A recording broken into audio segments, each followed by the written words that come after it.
raadiyoo sagalee walabummaa Oromiyaati. Raadiyoon sagalee walabummaa Oromiyaa karaa marsariitii independent.oromia.org torbanitti yeroo lama kan isiniif dhiyaatu amma jalqaba. Raadiyoon sagalee walabummaa Oromiyaa akeeka qabsoo kan saba Oromoo bilisaaf biyya Oromoo walab sirna dimokiraasii faqaan bulu deebisanii gadi dhaabuuf godhamu deeggara. Akeeka qabsoo kana babal'isuufis hojjeta. Birmadummaan Oromoo dafqa dhiigaaf lafee ilmaan Oromoon dhugooma jedhee amana. Dhaggeeffattoota isaas wareegama qaalii kanaaf kakaasuuf carraaqa. Kun raadiyoo sagalee walabummaa Oromiyaati.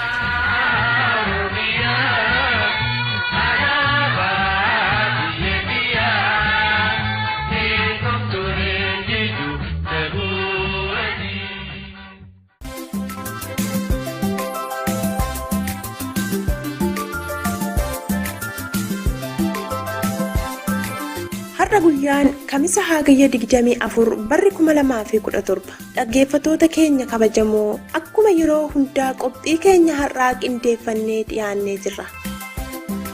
Guyyoottan shaniif laguun bittaa gurgurtaa akkasumas uggurriin sochii geejjibaa roobii kaleessaa eegalee Kamisa irraa ammoo jabaachuun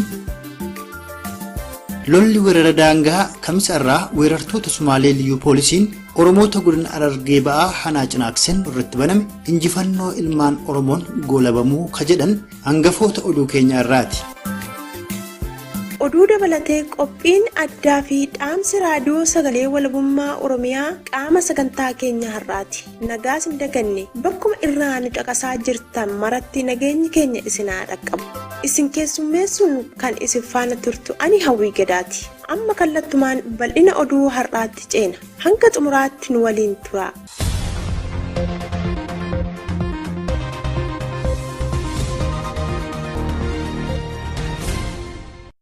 Laguu bittaaf gurgurtaa akkasumas uggurriin sochii geejjibaa roobii kaleessaa irraa qabuun guyyoottan shaniif guutummaa Oromiyaa keessatti akka adeemsifamuuf qeerroon waamichi taasifamuu qophii keenya darbe keessatti gabaasuun keenya akkuma yaadatamu akkuma jedhames lagannaan bittaaf gurgurtaa akkasumas uggurriin sochii geejjibaa roobii kaleessaa eegale kun Kamisa irraa guutummaa Oromiyaa keessatti jabaatee itti fufee ooluun dhagayameeti jira. Lagannaan bittaaf gurgurtaa akkasumas uggurriin sochii geejjibaa kun magaalota godina Arsiif Baalee garaagaraa keessatti jabaatee kan itti fufee oole ta'uu fi hergamtoonnii fi poolisoonni mootummaa kunuunfataa wayyaanee immoo mormii kana gufachiisuuf manneen hojii ilmaan Oromoo samsuu fi abbootii qabeenyaa Oromoo doorsisaa kan jiran ta'uu odeeffannoo maddeen keenya irraa arganneen beekuun danda'ameera.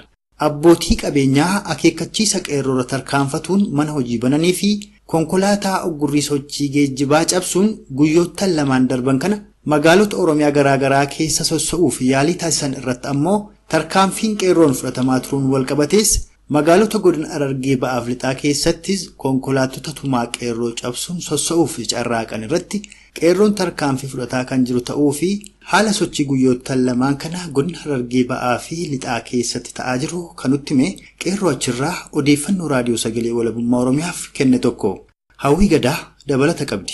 Mormiin diddaa gibira humnaa olii sababeeffachuun qeerroon Oromoo guyyaa shaniif waamicha uummata Oromoo guutuuf taasiseen duulli roobii darbee jalqabee bifa walfakkaataan godinaalee Oromiyaa mara keessatti kan itti fufee jiru yoo ta'u godina Harargee bahaa fi lixaa keessatti sochiin lagannaa gabaa fi tarkaanfiin qeerroon fudhataa jiru kan jabaatee jiru ta'uun gabaafamee jira.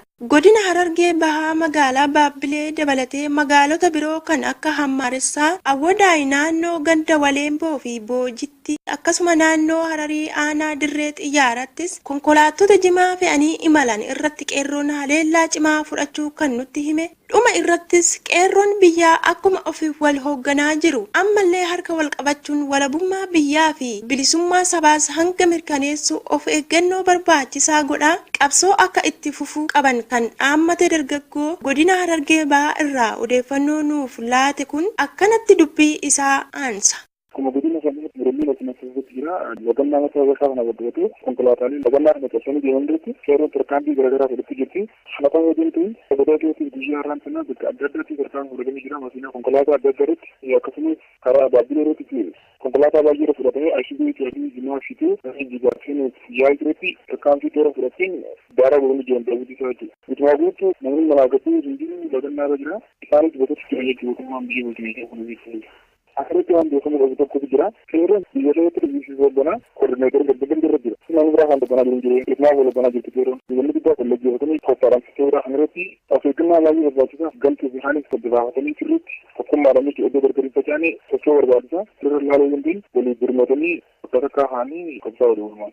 Oduu keenyatti aanuun mormiin laguu bittaa gurgurtaa akkasumas uggurriin sochii geejjibaa roobii kaleessaa eegalee fi kan guyyoottan 5 adeemsifamuu fi kaayyeeffame kun itti fufiinsa warraaqsa uummanni Oromoo barootaaf adeemsisaa ture keessumaa immoo kan gannoottan 3 darbanii ta'uun gara fuulduraatti sochiin akkanaa kun hanga walabummaan Oromiyaa dhugoomuu fi bilisummaan saba Oromoos mirkanaa'utti kan itti fufu ta'uutu himame. Dhimma lagannaa bittaaf gurgurtaa akkasumas uggurri sochii geejjibaa ammaan kana Oromiyaa guutuu keessatti adeemsifamaa jiru ilaalchifnee kutaalee Oromiyaa garaa garaa irraa qeerroo waliin gaaffii fi deebii taasifneerra. Guutummaan gaaffii fi deebii qeerroowwan Oromoo waliin taasifnes oduu keenya booda qophii addaa keessatti kan isiniif dhiyaatu ta'a hordofuun dagatinaa. Kun kanaan osoo jiru magaalota godina Shawaa Lixaa 3 keessatti tarkaanfiileen aleellaa boombii buufata waraanaa fi bakka qubsumaa miliishota gandeenii irratti fudhatamuun gabaafameeti jira. Magaalonni godina Shawaa Lixaa tarkaanfiin aleellaa kun buufata moonaa diinaa irratti fudhatames magaalaa Gudar, Gincii fi Amboo keessatti ta'uu akkasumas roobii kaleessaa irraa eegalee lagannaan bittaa gurgurtaa fi sochiin uggurrii geejjibaa guutummaa hanota godina Shawaa Lixaa keessatti bifa wal fakkaatuun gaggeeffamuu tarkaanfileen garaagaraas manneen hojii fi konkolaattota waamichaa fi akeekkachiisa qeerroorra tarkaanfatuun sochoon irratti fudhatamaa turuu fi ammas itti jiraatu kan hime qeerroo Oromoo godina Shawaa Lixaa magaalaa Amboorraa odeeffannoo raadiyoo sagalee walabummaa Oromiyaaf kennan tokko. Gabaasa guutuu kanaaf roobaa boruu kunooti. Mormii lagannaa gabaa fi uggurriin geejjiba yeroo garaagaraatti guutummaa Oromiyaa keessatti gaggeeffamaa kan ture tibba kanas guyyoota 5 guyyaa roobii darbee irraa kaasee itti fufee jira. Magaalonni godina Lixa Shawaa, Amboo, Gudar, Finchinii, Gorroo Soolee fi kanneen biroo keessatti akkuma mormii kanaan dura ammas jabaatee kan gaggeeffamaa jiru yoo ta'u, jala bultii guyyaa mormii kanaa irraa eegalees ergamtoota mootummaa koloneeffataa wayyaanii fi humnoota tikaa isaa naasisuun qeerroon tarkaanfii itti galuu fi hojii fi sochiin geejjibaa magaalaa Amboo fi magaalaa godina Shawaa kan biroo keessatti dhaabbatee jiraachuu akkasuma waajjira poolisii kan magaalaa Gudar tokko irratti haleellaan boombiin fudhatamu dargaggoo magaalaa Ambootu akkas jechuun raadiyoo sagalee walabummaa Oromiyaatti hime. Kuni qophiin yammuu kan jalqabame xiqqaate ji'oota 4-5 fudhateera qophii kana gochuufi kana keessatti immoo citima qabannee qeerroon dineera teenyee labsiinis immoo karaa nuu banee wanta nuti itti dadhabne kana karaa argannee waan deemneef baay'ee nuti salphate hojjechuudhaafis immoo milkaa'inni isaas akkasuma baay'ee waan nu toleef qophii torbanoota 3 as inni gaafa duraa guyyaa 5 inni itti aanu guyyaa 3 ta'ee raawwate innis injifannoo haala gaarii ta'eetiin naannoo keenya irratti keessattuu magaalaa Ambootti kun raawwachuu isaatti hubanne kanuma wal qabatee haala uummataa laallee intalta darbe akka guutuutti goona jennee turre namoonni soomarra jiran hin jiru ittuma dhaggeeffannee sagalee uummataarraa kan ka'e jiree guyyaa roobii waan jiraniif waamichallee goonee turre akka guutuu Oromiyaatti waamicha keenya kabajee magaalonni hedduu nu duukaa hiriiruu isaaniitiif galanni isaaniillee bilisummaa walabummaa birmaduu biyya keenyaa Oromiyaa fi saba Oromootiif akka taasifaman hawaa kalee naannoo sa'aatii 9 walakkaarra jalqabe konkolaattonni naannoo magaalaan garaagaraatti gara Amboo seenan hojii dhaabanii turan kaleessuma darbee baajaajiin naannoo sa'aatii 1tti hojii dhaabde suuqiiwwanis galgalumaan cufamanii waraanni magaalaa Amboo weeraree ture haa ta'uti sakatta'umsa addaa godhamaa ture kanuma walqabatee qeerroon godina Lixa Shawaa magaalaa Amboo lukeewwan wayyaanee qeertuu poolisoota gama wayyaaneetiin deeggarsa addaa fanii hojjechaa turan irratti tarkaanfii muraasa jala bultiinuma haadha ga'u uummannis waan jedhu godhachuudhaaf manallee irratti reebaa bulee mana gadi ba'uu sodaatanii yeroo isaan mana keessa taa'anii dhukaasumallee bananii itti jiran ture kanuma wal qabatee waraanillee cimaa fi haala sodaa keessa raafama keessa bule. Itti fufuunis dorsiifni gama humnoota tikaan godhamaa jiruu fi dunkaanonni uummataa saamsamuun mormii uummataa kan jajjabeessu malee kan of booda hin deebisneera kan jedhe dargaggoon magaalaa Amboo akkas jechuun dubbii isaa maa'essa. Magaalottan naannoo Amboo jiran kan akka Gudar, naannoo Gorosoolee, naannoo Giincii fi Meexxii magaalonni jedhaman walumaa gala akkuma Amboo tajaajila geejjibaa dhaabanii dukkaanonni hundi cufamanii jiru. Sababni isaayyuu maddi isaanii madda Amboorraa kutee keessa darba waan ta'eef sababii naannoo kanatti citees yaaddes ta'e bahatti kibbattis ta'e kaabatti sochiin tokkollee kan turredha. Uummanni illee akkuma kana wal jalaa fuudhee jaalisumaan dabarseera jechuudha. Baay'ee kan namatti tolu naannoo Gudaritti naannoo Tulluu Gorfoo jedhamutti konkolaataan tokko darbuu kan dandeenye qeerroon gurmaa'ee eegaa akka ooledha kan inni quba qabu. Kanaaf jecha konkolaattonni gurguddoo xixiqqoon qaxxaamuruu hin danda'anii magaalaa Giincii keessatti buufata poolisootaan wayyaanee kan ta'e naannoo Bataskaanaa duubarra kan jiru tokko jira. Inni haleellaa boombiitiin dhukaasni irratti dhuka'een haala nama ajaa'ibuun galgala tarkaanfiin kun irratti fudhatame waajirichi barbadaa'uu isaadha.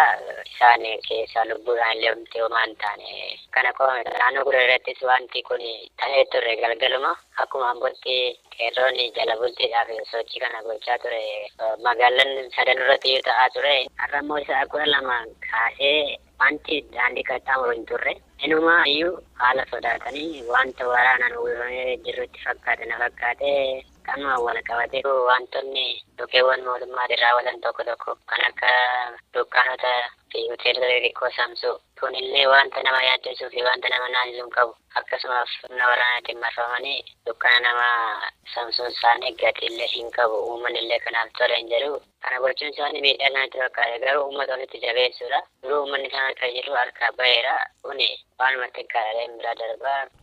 Oduu keenya birootiin Kamisarraa weerartoonni naannoo Sumaalee Liyyuu Poolis jedhaman godina Harargee ba'aa Hanaa Cinaaksen Haraddaa Caffee Baaduu fi Daarimuu keessatti lola bananii ooluun dhagahameeti jira. Lola Kamisarraa weerartoonni Sumaalee godina Harargee ba'aa Hanaa Cinaaksen Haraddaa Caffee Baaduu fi Haraddaa Daarimuu keessatti bananiin Oromoonni 2 madaa'u odeeffannoon gamasii arganne kan mul'isu ta'ee gama weerartoota Sumaalee Liyyuu Poolisii irraa ammoo namoonni 2 madaa'uu fi 2 ajjeefamuu akkasumas lagannaan bittaa gurgurtaa fi uggurriin geejjibaas Hanaa Cinaaksen keessatti jabaachuun konkolaattota murtii qeerroo cabsan irrattis tarkaanfiin fudhatamaa ooluu kan raadiyoo sagalee walabummaa Oromiyaatti himan jiraataa Hanaa Cinaaksen bal'ina oduu kanaa Saphaloo Kadir akka taanutti qindeeffateera. Poolisiin addaa Somaalee tikoota koloneeffataa mootummaa wayyaanee irraa tumsa argachuun daangaa Oromiyaa gama baatiin weerarri irratti banan ammallee kan itti fufee jiru ta'uun gabaafameeti jira. Godina Harargee bahaa Hanaa Cinaaksen keessatti Kamisarraa lola poolisii addaa Somaalee fi uummata Oromoo jidduutti araddoota aanichaa kan akka Caffee Baaduu fi Daarimuu jaaman keessatti gaggeeffameen gama Oromoo irraa namni 2 madaa'ee hospitaala Harargeeffamuu fi gama Somaaleetiin ammoo namni 2 madaawee 2 ammoo kan wareegaman ta'uu kan nutti himan jiraataan aanichaa tokko raayyaan ittisa koloneeffataa mootummaa wayyaanees dirmatee liyyuu poolisii Somaalee waliin ganamarraa jalqabee uummata Oromoo haleeluuf yaalullee uummanni Oromoo waliif tumsee liyyuu poolisii fi raayyaa ittisa wayyaanee sifirraa deebisee araddoota duraan Somaaleen harkaa qabdu illee kan harkaa baafatanii jiran ta'uu jiraataan Hanaa Cinaaksen akkanatti himan. Saati hudaalama raawwalee haga saati jaatitti walatti baatu deema araddaa Caffee Baaduu jedhamtu Oromootu dhufan. Kana irratti haga ammaa gara Oromiyaatti namni 2 madaa'ee kana hospitaala dhufan. Gara Sumaalee irraa namni 2 du'u namni 2 madaa'u kanillee ni jira. Araddaa Caffee Baaduu jedhamtu kan naannoo Sumaalee jala turte keellaa achitti uummata Oromoodhaa saamaa turte. Lafa irratti uummanni Oromoo duulee jedhama kana makkalaatee harreen dhufee sodaadhaan deebi'ee uummata cabsanii heesaa baasanii amma namni tokko hoyyatti argamu lola malee. Biraattis akkasumas lolli deemaa jira Daarimuu bakka jedhamu. Daarimuu kanattis lolli akkasumatti ta'ee gaggeeffamee jira garuu balaa geeffamtee ammaa odeeffannoon ni deemu.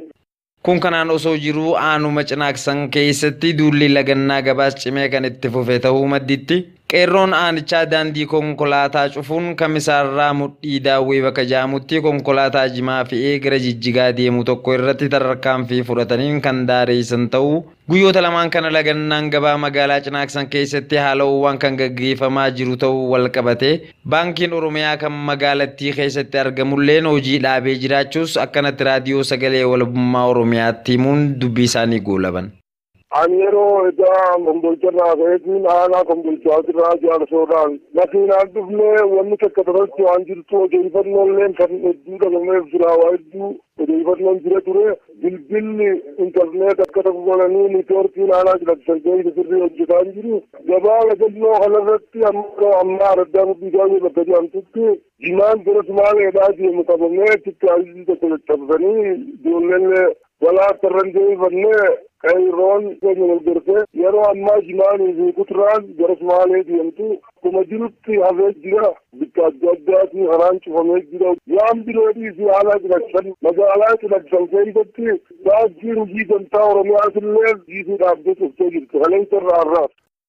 Oduu keenya dhumaatiin magaalota lixa Oromiyaa cufa keessatti laguun bittaa gurgurtaa fi oggurriin geejjibaa qeerroon yaamame roobii kaleessaa irraa qabuun hojiitti kan hiikame kamisa irraas bifuma wal fakkaatuun geggeeffamaa ooluun gabaafameeti jira.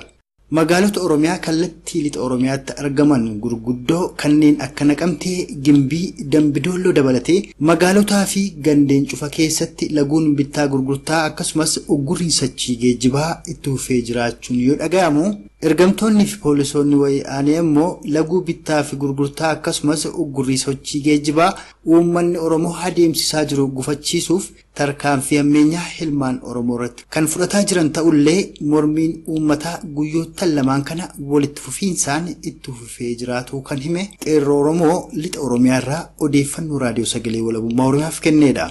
Gabaasa oduu kanaas Roobaa Boruutu harkaa qaba.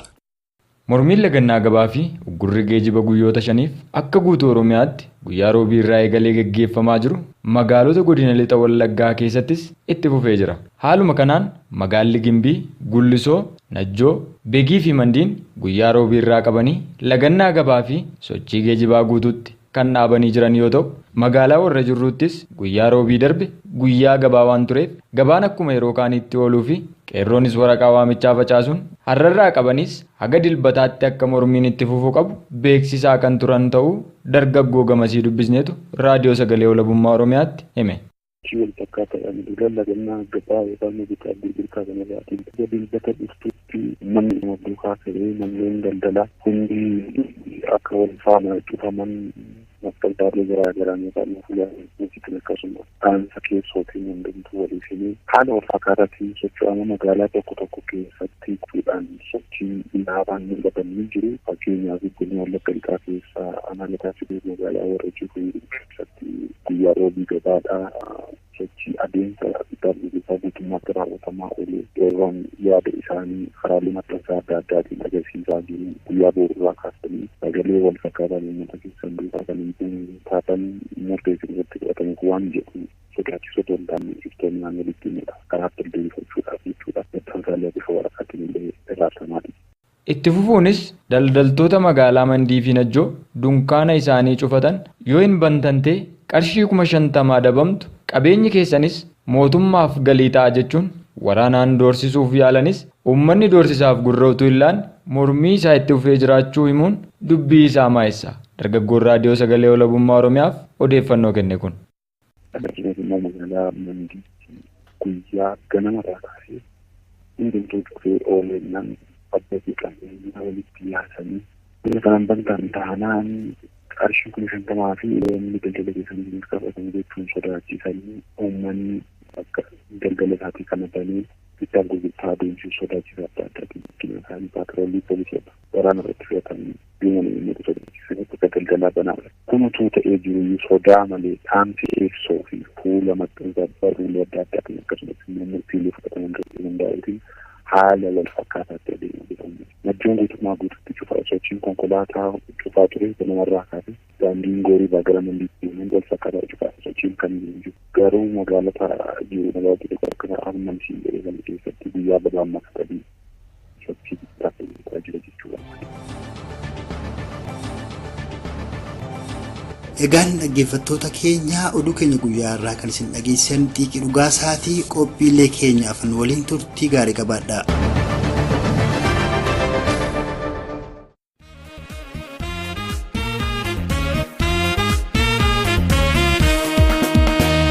Oso anawwan kee rorondu majjiru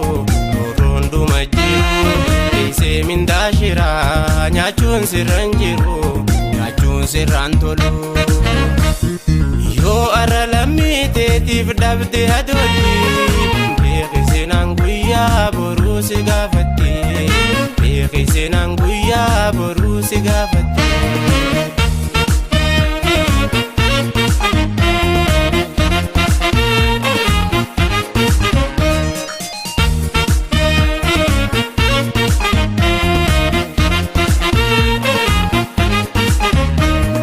Suufi karabata uffate mana marii ta'uudhaaf maal nu tarte Haga falmi hin sobamin hamma lubbuun teessi jirtu dubbii hagaa qofa kan boru seenaadhaan si yaadatu lammiiwwan keenya rakkoorra ka'ee biyya baqachee barattoonni keenyaas daree Rasasantu mamuji Isimbira murteen shayanu kabuti angara Yonuuf dubbachuun dandeenye angola raadisaalee Dhaggeeffattoota keenya jaalatamoo sagantaan keenya oduun jalqabee itti fufee jira. Egaa sirbuma jalqabne kana caqasaa gara qophii addaa keenya guyyaa har'aatti waliin dabarra. Qopheessaan Saphaloo Kadeewe. Ammallee turtii gaarii nu waliin qabaadhaa.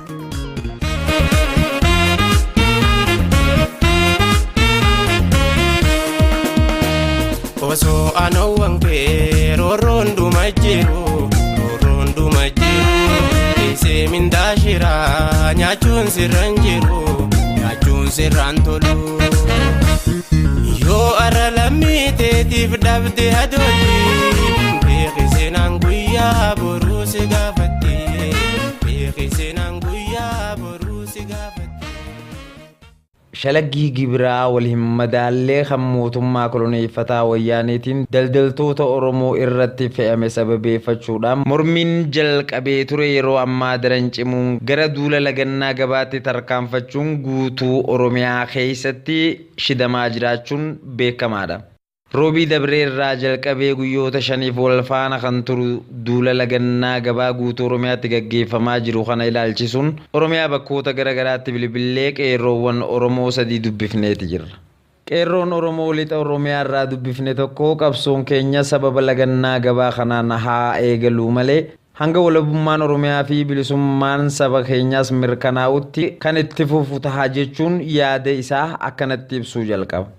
Qabsoon Oromoo tokko gaafa deebi'u tokko tura pilaasii Oromoo wal qabatee wal faana deebi'uudhaa fi kufaatii mootummaa wayyaaniitiin booda yoo ta'u addatti amma mootummaan kirkiraan kun jirutti gaaffiin Oromoo guutummaatti hin deebi'an. Qabsoon Oromoo marsaan qabu marsaa tokkoffaa marsaa lammaffaa waan ta'eef hin jiru. Waggaa lamaan sadan darban maastiraalii jedhee sochiisaa itti fufee cichee waan sun gaafa laashiftan fuula jijjiiranii Itoophiyaatti ilmaan Oromoo lama kan hojjetan uummatanii dhufu gibira jedhan bara kana argiseetta jalqaba bara kanaa irratti tooftaa inni dhaadannoo humnaa ajeesisee inni harkatti jabaate jedhanii irreechalatti duula sabii duguuggaa raawwatan haala kana wal fakkaatu tooftaatti namoota ajjeesan kan mataa isaanii haaromfatanii dhufaanii qabsoon Oromoo citti akka itti jabaatu taasise. Qabsoon Oromoo waan master pilaanii dhufee jalqabe miti. Qabsoon Oromoo duruma irraa kaasee baddee waan jiru hanga gaaffii qabeenya ofii bulchachuuf afaan ofii saba ofii irratti olaantummaa biyya ofii labsatanii yookaan immoo alaabaa biyya ofii qabachan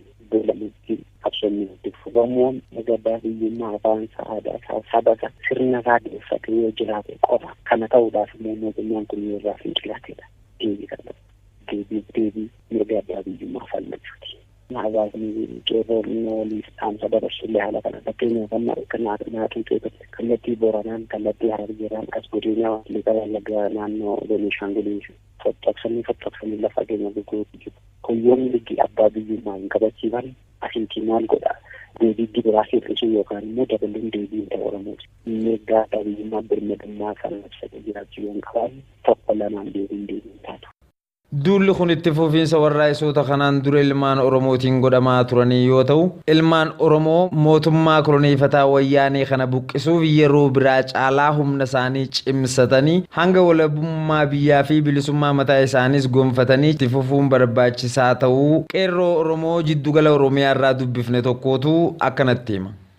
Wantundi dhageettinis ilaalchis gaggeenya ta'ee erga argamee guyyoonni oolanii bubbulaniiru. Dalaguudhaaf karoorfanne karoora gabaabaan dheeraan hin jira kutannoon qabame imaanan haloota gabeerra fuudhame irrallee akkuma tisheetti kunoo tarkaanfatee haaluma garaa garaatiin bifa jijjiirratee diina mataa bu'uuti ta'ee jira waan ta'eef nuti Oromoo fi Oromiyaan walaboomuu birmadoomuu fi walumaa gala nuti abbaa biyyummaa mirkaneeffachuudhaaf qabsoon jalqabamte siin ishii galmishii gaafa nuti Oromiyaa tokko goone dhaabnen ala deebiin illee deebi'uu akka hin dandeenye eenyuyyuu hubachuu qaba. Keessattuu namoonni biyya keessaa fi qeerroon biyya keessaa kan hubachuu qabu keessaa tokko maanni Oromoodhaaf eenyutu qabsaa jira gaaffii jedhu of keessaa baasee akkamittan qabsaa fi karaan qabsoo karaa kamiin jedhee yaafatee qabsootti seenuun dirqamati ta'a. Kun immoo mata dureewwan amma jedhaman hooggantoonni hayyonni Oromoo mana hidhaatii gadhiifamuu gibirri humnaa olii gadi bu'uu daangaawwan Oromiyaa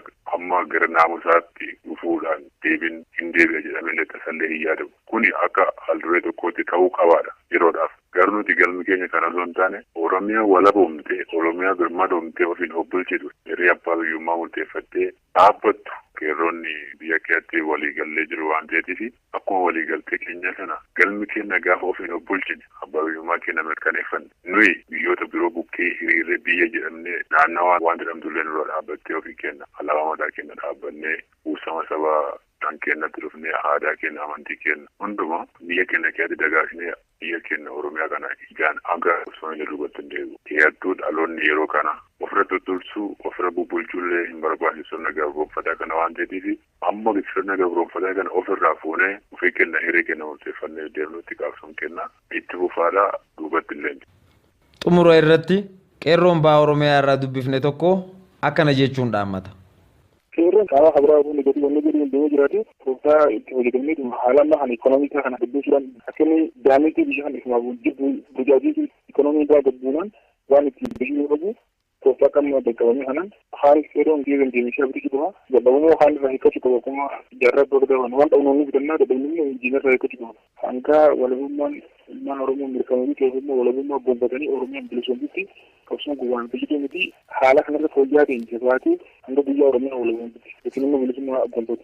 Irratti wareegamanii waliin keenyallee haajii irratti wareegamanii kan fuudhanii galmaan ga'anii malee yookiin nam tokko hin wareegamne yookiin irratti ta'e waan dhaabbatu miti hanga guyyaa bilisummaatti itti qabu. Dhaggeeffattoota keenya qophiin addaa irraaf qabannee dhiyaanne kanuma ture. Qophii keenyaaf waliin turtii gaarii qabaadhaa. Odoo akka namaa sila katabannee uumaan rabbii keenya sirnaaf gadaa qabna. Qophii keenyan buhaaraa akka jirtan abdan dhaggeeffattoota keenya jaalatamoo tokkoof lama jechaatuma amma sagantaa keenya dhumaa dhaamsa raadiyoo sagalee walabummaa Oromiyaa keenya jira. Qopheessaan Roobaa Baruuti. Gama kootiin asumaan nagaa koo isinitti dhaammachaa dhaamsa waliin turtii gaarii qabaadhaa. Uumaan bultaa waaqatti maaliif bakka waan adabdeeyati.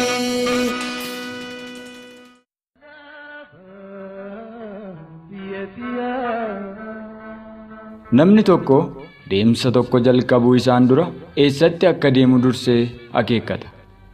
Bakki inni itti adeemu yoos ta'u alaala daandii bu'aa bahii qabus ta'u dursee bakka itti adeemuu fi daandii irra deemuu qabu waan beekuuf humna imala isaa gufachiisuuf yaaluunis hin injifatamu. Humna dura isaa dhaabbatus wallaansoo ittiin qabee imala isaa itti fufa malee namni kaayyoof manaabee rakkoo isa mudatuuf jilbiibbatee galma isaa hin wallaalu. Qabsoo yookiis wallaansoo kan jedhamuufis adeemsa bu'aa bahii qabu tokko keessa qaxxaamuruudha malee dirree dadhabbii malee keessa burraaqan miti.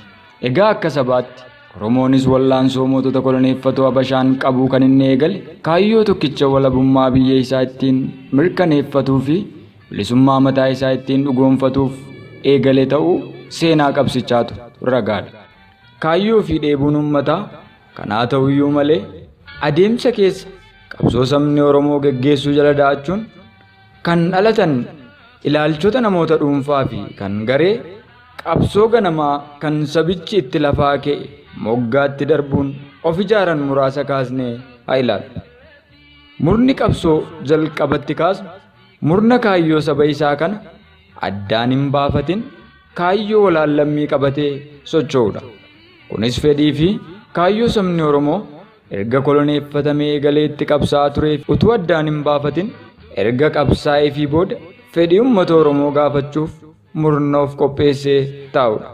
Walabummaa Oromiyaa utuu hin mirkaneessin bilisummaa Oromoos utuu hin dhugoomsin mirga hiree murteeffannaa Oromoo gonfuuf yaaduun abjuun irbaata bilisummaa Oromoo nyaachisuun cinatti sabichas kaayyoo qabsoo isaa ganamaa irraa mogoluun addatti ilaalamu.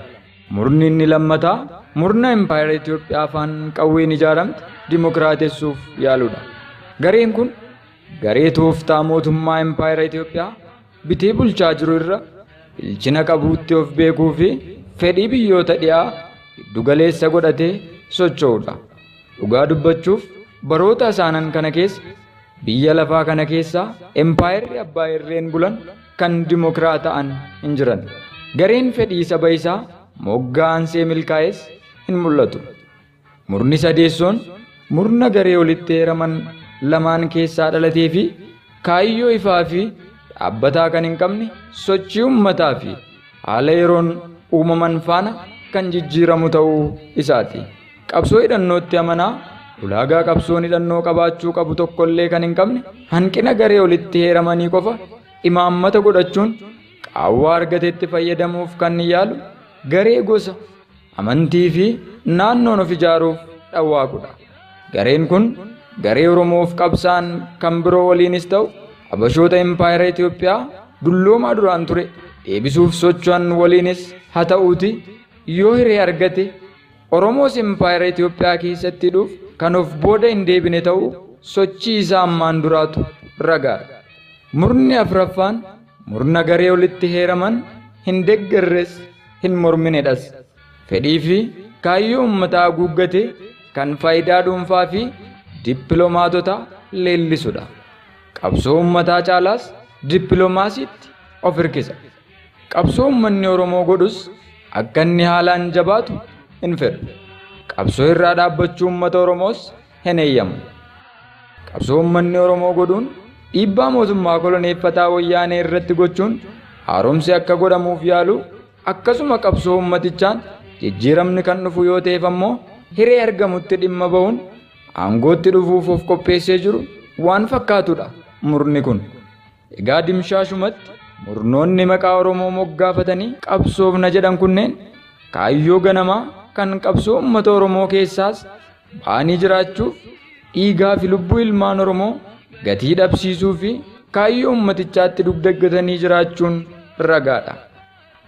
Yaa uummata Oromoo, qabsoo harka kee jiru jabeeffattee galiin gaachuuf qabxiilee kanneen beektee dhimma itti ba'uun gaarii ta'a.